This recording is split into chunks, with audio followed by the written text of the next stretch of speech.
अस्सलाम वालेकुम। Crime stories के साथ मैं हूं आमिर मजीद। अमीर बलाज कत्ल केस का अहम मुल्जिम एहसन शाह एक मुबैना पुलिस मुकाबले में मारा गया है। सोशल मीडिया पर चमगुइयाँ चल रही हैं कि जैसे एहसन शाह कोई इंतहाई नेक इंसान था और उसके साथ ज्यादती हुई है।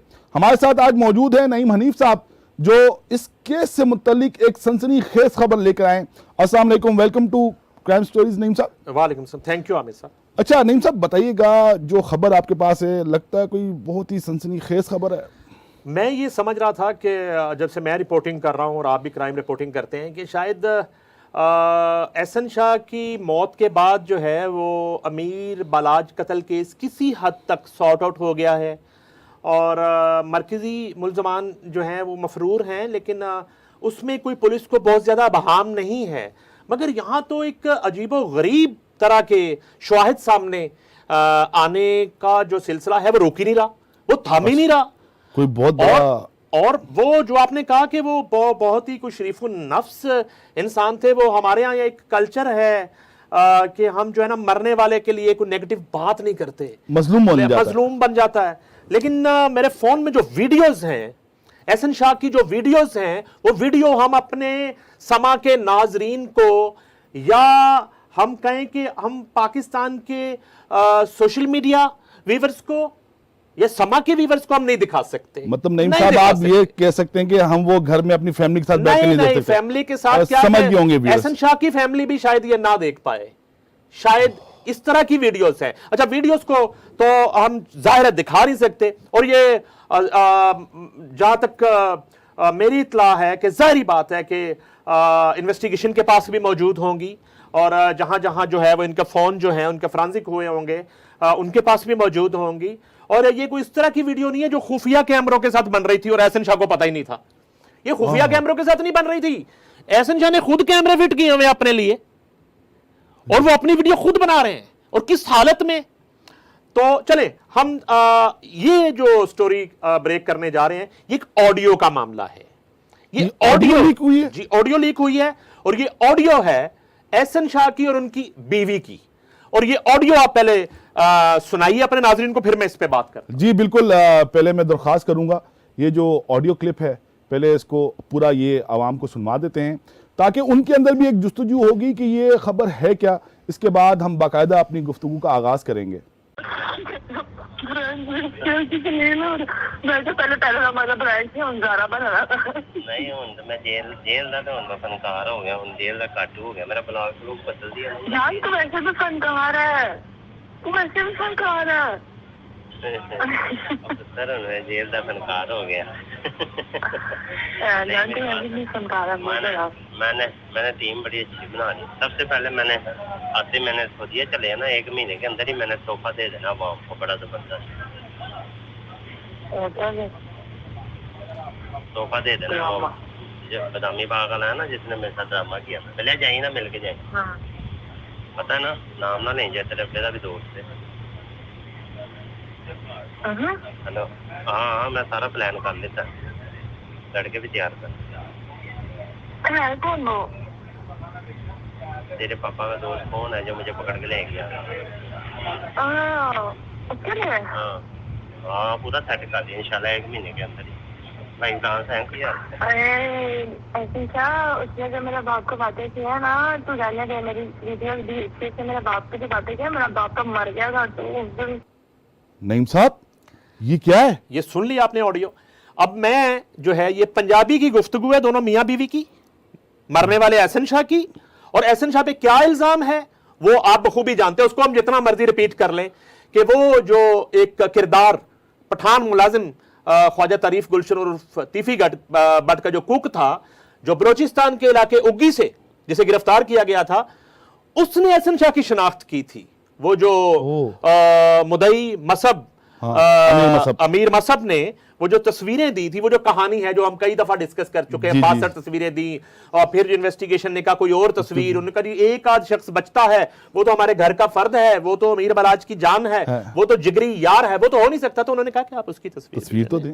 बिल्कुल। तो उस तस्वीर से उस पठान ने पहचाना एहसन शाह को कि ये वो शख्स था जो आता था और इसकी जो गुफ्तगू हम सुनते थे वहां पे, और वो सारी की सारी एक अमीर बलाच के कत्ल की प्लानिंग के हवाले से, ये जो है बिल्कुल ओपन एंड शट है ये वाली बात इन्वेस्टिगेशन के हवाले से। अब आगे बढ़ते हैं कि हो क्या रहा था। एहसन शाह जो है वो तो जेल के अंदर जाके, वो एक डायलॉग है ना, जेल में जाके मैं और भी खतरनाक हो जाऊंगा, तो वो और भी खतरनाक हो चुका था एहसन शाह। एहसन शाह की ये ऑडियो सुनने के बाद मैं तो दंग रह गया हूं। मैं दंग रह गया हूं।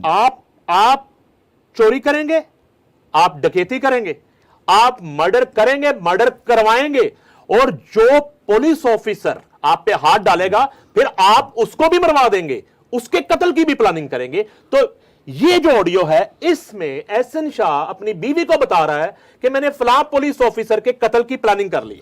अच्छा नईम साहब ये बताइएगा, टीम बना ली है। ये पैनोरामा और ज़ारा ये क्या? मैं बताता हूं। मैं चूंकि लाहौरी हूं तो इसलिए मैं आपको बताता हूं। तो ये माल रोड पे एक जगह का नाम है जहां पे मुनासिब पैसों में कपड़े और जूते और ये कोट ये मिल जाते हैं।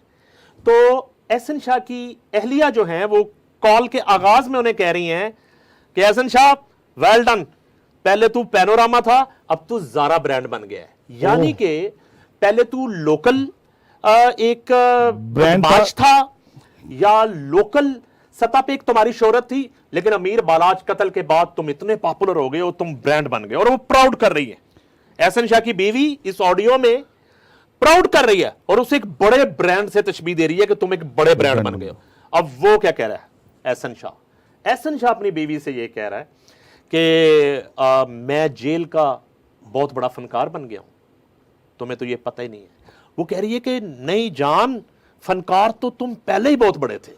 वाह वाह, फनकार तो तुम पहले ही बहुत बड़े थे। बड़ा नाज था बीवी को अपने शौहर पर। वो कह रही कि फनकार तो तुम पहले ही बहुत बड़े थे। उन्हें कहा नहीं, जेल में आके मैं और बड़ा फनकार बन गया हूं, और मेरा जो है वो ब्लॉक भी चेंज कर दिया गया यहां पे। अरे वाह।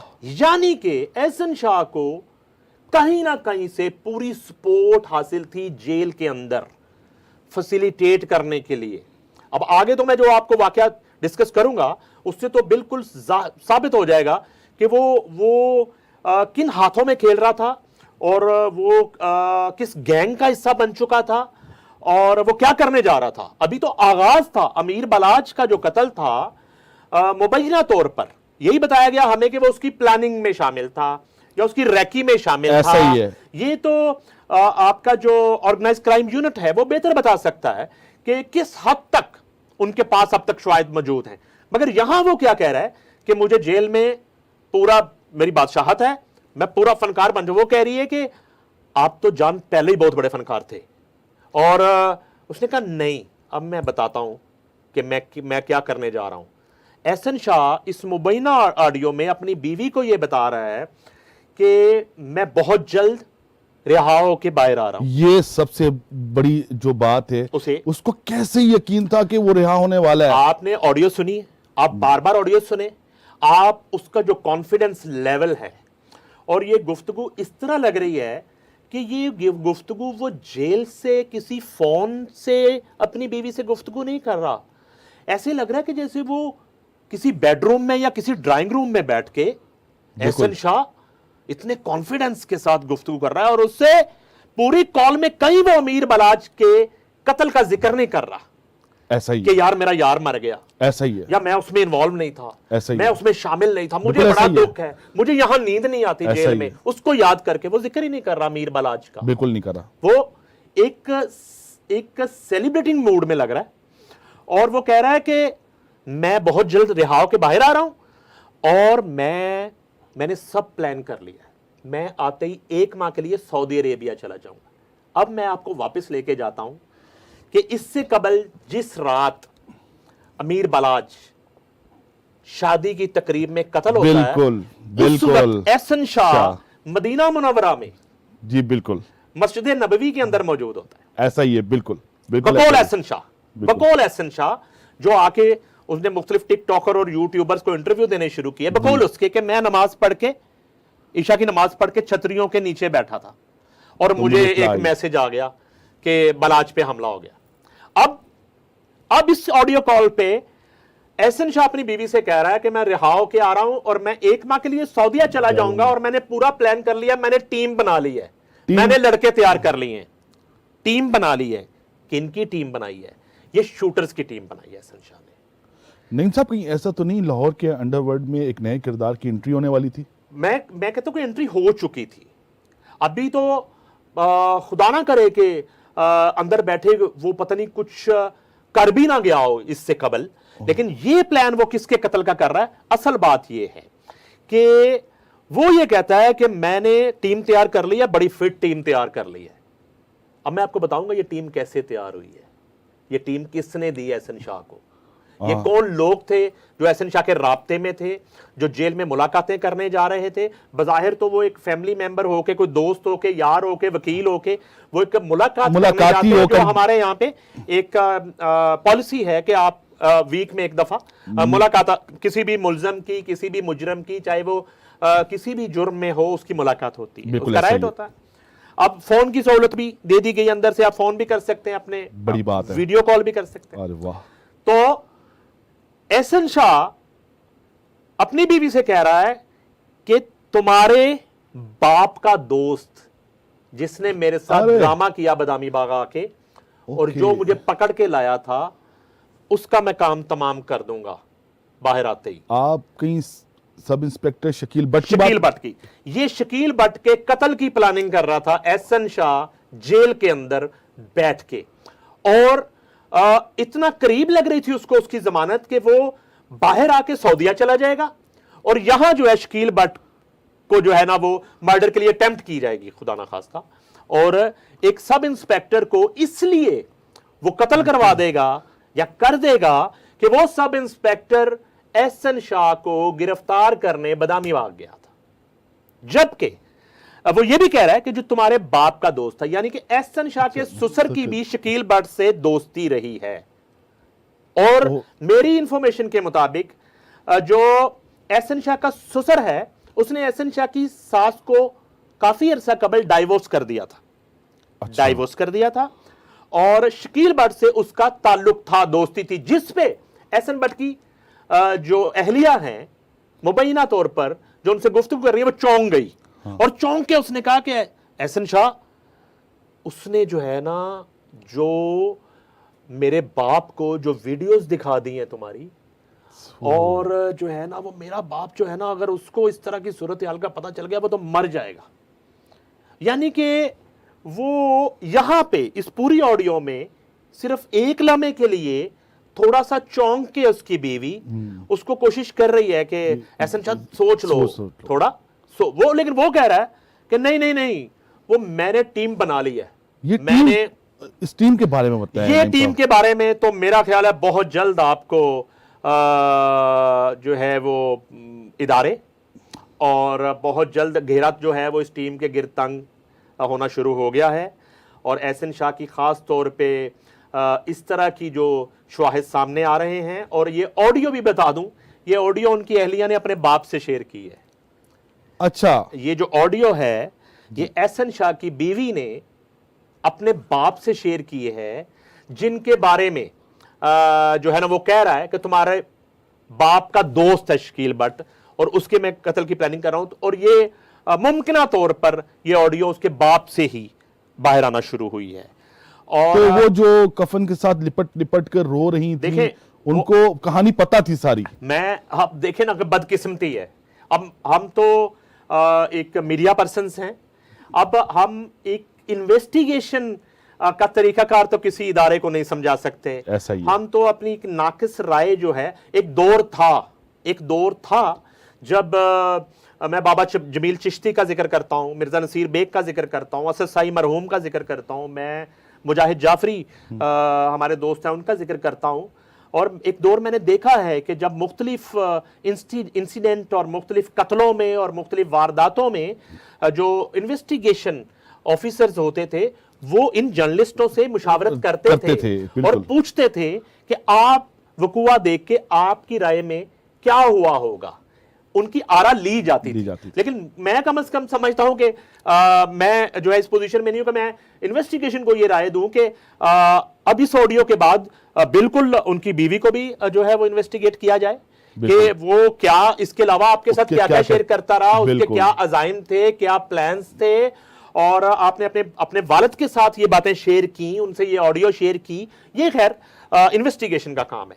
मगर बदकिस्मती ये है, जो मैंने शुरू में बात की, कि ये लोग इतने मजबूत हो चुके हैं कि बजाहिर एक टिकटॉकर, बजाहिर एक यूट्यूबर और एक पॉपुलर फैमिली, ट्रकों वाला फैमिली के एक मकतूल लड़के के साथ दोस्ती करके, और आप जो है ना वो डीएचए के मुख्तलिफ शाहराहों पे टिकटॉक बना रहे हैं, आप मुख्तलिफ पार्टीज की टिकटॉक बना के और लड़कियों के साथ अपनी वीडियोस बना के वो शेयर कर रहे हैं।